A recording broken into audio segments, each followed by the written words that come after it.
In 1991, 10 countries looked at Malaysia's economic miracle and said, "We can do that." By 2024, 9 of them are drowning in debt, political chaos, or economic collapse. What did Malaysia know that they missed? Between the 1970s and 1990s, Malaysia transformed from one of the poorest nations in Asia into what economists call an Asian tiger economy. Poverty dropped from 49% to under 5%. GDP per capita exploded. The world watched and wanted the recipe. So 10 countries sent delegations. Study the policies. Hire Malaysian consultants. Some even photocopied entire economic frameworks. They copied the strategy word for word, but missed one critical ingredient. And that missing piece destroyed everything. Let me show you the carnage, counting down from the least shocking failure to the most devastating betrayal. And trust me, number 1 is still lying to its citizens about following Malaysia's model right now. Zimbabwe's president stood in Kuala Lumpur in 1997 and declared, "We will be Africa's Malaysia in 10 years." They studied Malaysia's Look East policy, the heavy manufacturing push, the government-linked corporations. They took notes. They made plans. Meet Tendai, 52 years old, factory manager in Harare who was recruited in 1999 with promises of Malaysian wages by 2007. He believed them. Then 2000 hit. Land seizures began. Foreign investors, the ones funding those Malaysian-style factories, fled overnight. What happened next makes Venezuela look stable. Inflation reached 89.7 sextillion% in 2008. That's the second highest inflation rate in recorded human history. Tendai's promised Malaysian wage. Worthless. The factory closed in 2005. Here's what Malaysia did that Zimbabwe didn't. Even during racial tensions in the 1960s and 70s, Malaysia maintained rule of law and property rights. Investors felt safe. Zimbabwe torched that safety in exchange for political points. Tendai drives a taxi now. His Malaysian dream? He keeps the faded recruitment brochure in his glove box. Can't bring himself to throw it away. But at least Zimbabwe tried. The next country didn't even make it past the starting line. Sri Lanka literally hired Malaysian consultants to redesign their entire economy in 1992. They copied export processing zones, tourism infrastructure modeled after Langkawi and Penang. They even expanded palm oil production using Malaysian techniques. 32 years later, default. The IMF reported in 2023 that Sri Lanka's debt-to-GDP ratio hit 128%. Malaysia's? A stable 60%. Rushmi, 48, believed the hype. She owned a hotel in Colombo and spent her savings in 2015 building a Malaysian-style resort, infinity pools, eco-tourism packages, the works. In 2022, fuel disappeared from Sri Lankan gas stations. No fuel meant no tourists. Guests couldn't reach her hotel. She sold it for 40% of what she paid. Here's the difference. Malaysia built the Petronas towers with oil money, revenue they earned. Sri Lanka built the Lotus Tower with borrowed Chinese money, debt they couldn't repay. They funded vanity projects like Hambantota Port without Malaysian-style revenue planning. You can copy the architecture. You can't copy fiscal discipline. But borrowing money wasn't the worst strategy on this list. Kenya sent 147 government officials to Malaysia in 2006 to learn about Vision 2030. They came back with documents that are identical to Malaysia's Vision 2020 framework. They launched manufacturing zones, infrastructure megaprojects, special economic zones. The results? Opposite. World Bank data shows Kenya's manufacturing sector fell from 11.8% of GDP in 2006 to just 7.6% in 2023. While copying Malaysia's industrialization playbook, they deindustrialized. David, 44, worked at a textile factory in Nairobi that was explicitly modeled after Malaysian operations. It closed after 18 months. Why? Corruption. Transparency International's 2023 index. Malaysia ranks 61st out of 180 countries. Kenya? 126th. Imagine copying a recipe perfectly, but using rotten ingredients. That was Kenya's mistake. Malaysia protected its anti-corruption bodies. The Malaysian Anti-Corruption Commission actually prosecutes powerful people. Kenya's equivalent? Toothless. David drives for Uber now. His factory sits abandoned, a shell filled with Chinese-made machines that never ran at full capacity. Not even once. At least Kenya tried manufacturing. The next country tried something even riskier. Nigeria found oil, just like Malaysia. They copied the Petronas structure, created the Nigerian National Petroleum Corporation, hired ex-Petronas executives, even launched a sovereign wealth fund concept. Today, Malaysia's GDP per capita, $12,400. Nigeria's? $2,184. Oxford Economics published a study in 2022 comparing efficiency ratings. An NPC scored 23%. Petronas? 76%. Amara, 39, is a chemical engineer. She left Shell Nigeria to join NNPC in 2015, thinking it would be like Petronas, a world-class national oil company with competitive pay and professional management. She hasn't been paid in 4 months. Her Malaysian counterpart at Petronas just bought his second property. Here's the difference. Malaysia ring-fenced oil revenue from politics. Nigeria's oil money vanished into what Transparency International diplomatically calls unknown destinations. $400 billion over 30 years. Imagine working on oil rigs worth billions while your salary check bounces. That's Nigeria's Petronas dream. But here's a twist. There's one country that copied Malaysia's oil model and actually succeeded. I'll reveal it at number 3. Before that, the next failure will shock you because they speak almost the same language as Malaysians. Same religion, same language family. Right next door. Indonesia had every geographical, cultural, and historical advantage to copy Malaysia successfully. And somehow they still failed. They tried making a national car called Timor, copying Proton. They adopted Malaysia's Islamic banking framework. They expanded palm oil using Malaysian methods. Yet Indonesia, with 270 million people compared to Malaysia's 33 million, has a GDP per capita 3.5 times lower. Budi, 51, worked at the Timor National Car Factory when it launched in 1996. He was told it would be Indonesia's Proton, a source of national pride and industrial jobs for decades. In 1998, riots destroyed his factory during the Asian financial crisis. The Malaysia model national car? Dead within 2 years. Proton lasted 37 years. A Harvard Kennedy School study in 2021 diagnosed Indonesia's failure. Premature liberalization without institutional readiness. They opened their capital accounts and liberalized trade before building strong institutions. Malaysia did it backward. Strong institutions first, gradual opening second. Indonesia rushed, and the 1998 crisis exposed the gaps. Budi's last paycheck bounced during those riots. He never built another car. If you're Indonesian watching this probably hurts. But truth matters more than national pride. Your country was set up to succeed and fumbled at the goal line. You think neighbors failing is bad? Wait till you see what happened when an oil-rich dictatorship tried copying Malaysia.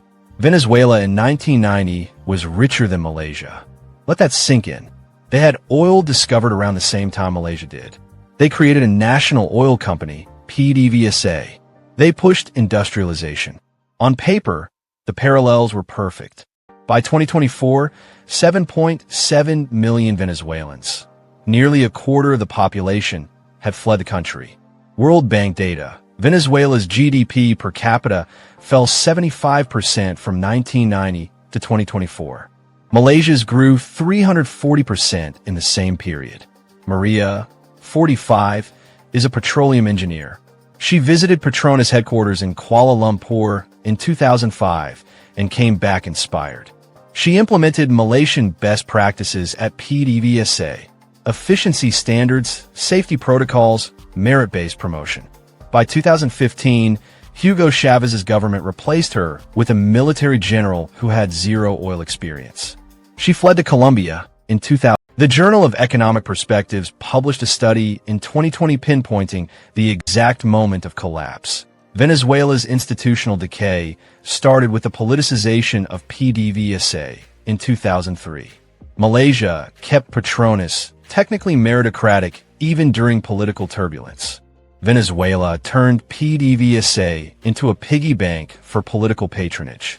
Maria remembers the last day electricity worked in her PDVSA office. September 2017. She used her phone flashlight to pack her desk. She hasn't been back to Venezuela since. But here's the crazy part. There's one country that copied Malaysia's resource model and it actually worked. That's coming at number 3. Before we get there, number 4 is personal. Because this country didn't just fail, it humiliated itself trying. Argentina sent official delegations to Malaysia 7 times between 1993 and 2010. They produced a 400-page report in 1998 titled Argentina-Malaysia Economic Comparison. They implemented 0 recommendations. What do they study? Export diversification, sovereign wealth fund management, fiscal discipline, balanced privatization strategies. What did they do? The opposite. Argentina defaulted on its debt 3 times, 2001, 2014, 2020. Malaysia has never defaulted. Not once. Carlos, 56, is an economist who co-authored that 1998 report. He spent months in Malaysia interviewing policymakers, visiting industrial zones, analyzing fiscal frameworks. His report gathered dust in government offices. Politicians used photos from Malaysia for campaign brochures, then enacted policies that contradicted every recommendation. An IMF working paper in 2019 created a policy volatility index, measuring how often countries change economic direction. Argentina scored 8.7 out of 10. Malaysia scored 2.1. Malaysia mastered political consensus on core economic policies. Governments changed, but the economic roadmap stayed consistent. Carlos moved to Spain in 2016. He told me he couldn't watch his country ignore solutions he'd literally handed them on a silver platter. If you've ever felt ignored despite giving perfect advice, Carlos feels you. But ignoring advice is fixable with new leadership. The next 3 countries tried to copy Malaysia and discovered a secret ingredient they could never replicate. Wait, stop. This is the country that actually succeeded. Botswana copied Malaysia's diamond playbook the way Malaysia copied its oil playbook and became Africa's richest nation per capita. What do they copyright? Ring-fenced resource revenue, meritocratic state institutions, long-term infrastructure investment instead of short-term spending. The stats are stunning. Botswana's GDP per capita grew from $400 in 1966 to $7,800 in 2024. That's 1,850% growth, according to World Bank data. Kosi, 38, works at Botswana, the diamond company structured after Petronas.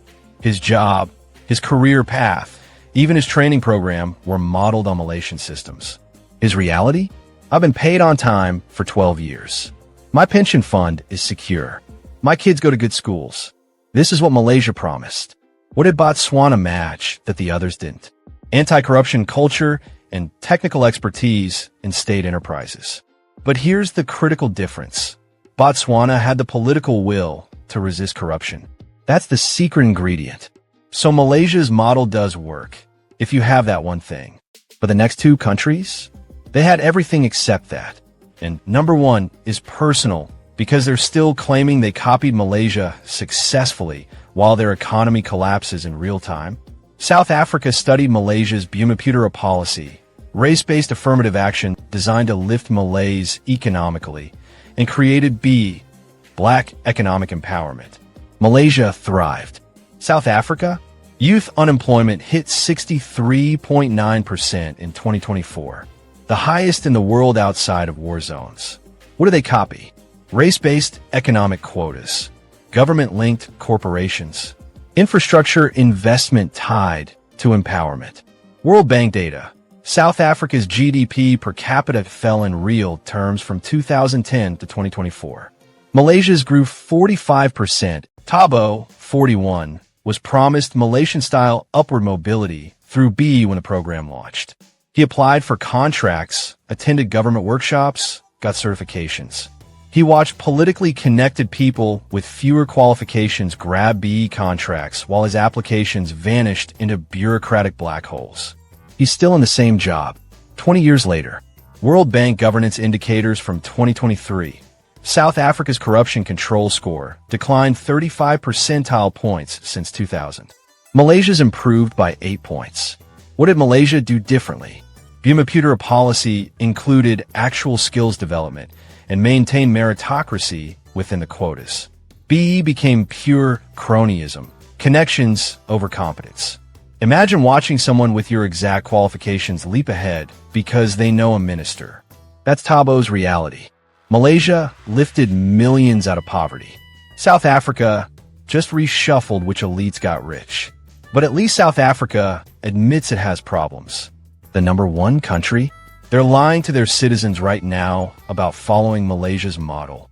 Pakistan claims they're copying Malaysia's Islamic finance model, tech growth, and export strategy. Their prime minister said it in 2019, again in 2022, and again in 2024. It's all a lie. Here's proof. Pakistan launched Vision 2025, directly modeled on Malaysia's Vision 2020. They held press conferences, signed MOUs, took photo ops in Kuala Lumpur. The devastating reality? Pakistan's debt-to-GDP ratio hit 78% in 2024 compared to Malaysia's 60%. They've barely avoided default 3 times since 2019, according to IMF data. Fatima, 37, is a tech entrepreneur who attended a Malaysia-Pakistan knowledge exchange program in 2018.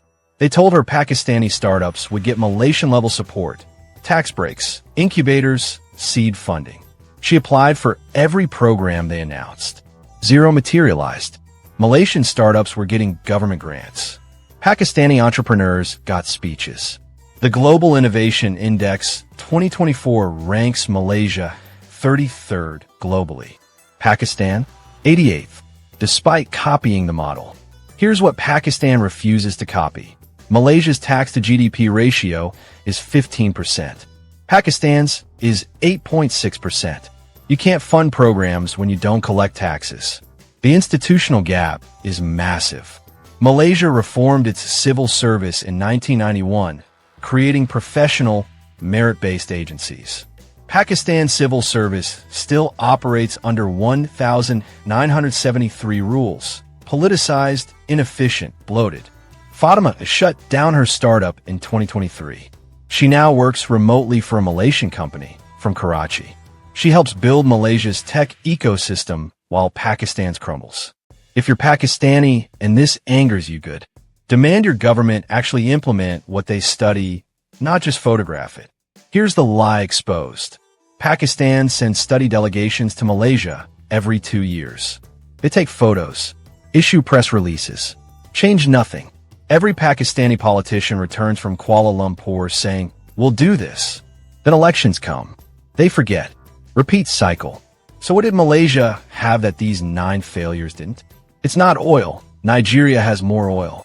It's not natural resources. Venezuela is resource rich. It's not even geography. Indonesia is right next door. The answer? Institutional memory and policy continuity. Malaysia's civil service maintained core economic policies across 7 prime ministers for political crises and 2 massive financial crashes, 1997 and 2008. Every country on this failure list changed economic direction with each new government. Malaysia didn't. A Cambridge University study from 2023 measured policy consistency, how stable economic frameworks remain across political changes. Malaysia scored 7.8 out of 10. The average of these failed copycats? 3.2 out of 10. And the second ingredient, meritocracy in key institutions. Malaysia allowed affirmative action in business ownership and education, but it kept Petronas, the central bank, and key regulatory agencies strictly merit-based. 9 of these 10 countries politicized their Petronas equivalent. The one that didn't? Botswana. You can copy strategies. You can hire consultants. You can photocopy entire policy documents. You can't copy political will. So here's what I need you to answer. If your country tried to copy Malaysia and failed, was it the strategy that was wrong or the people implementing it? And here's the real controversy.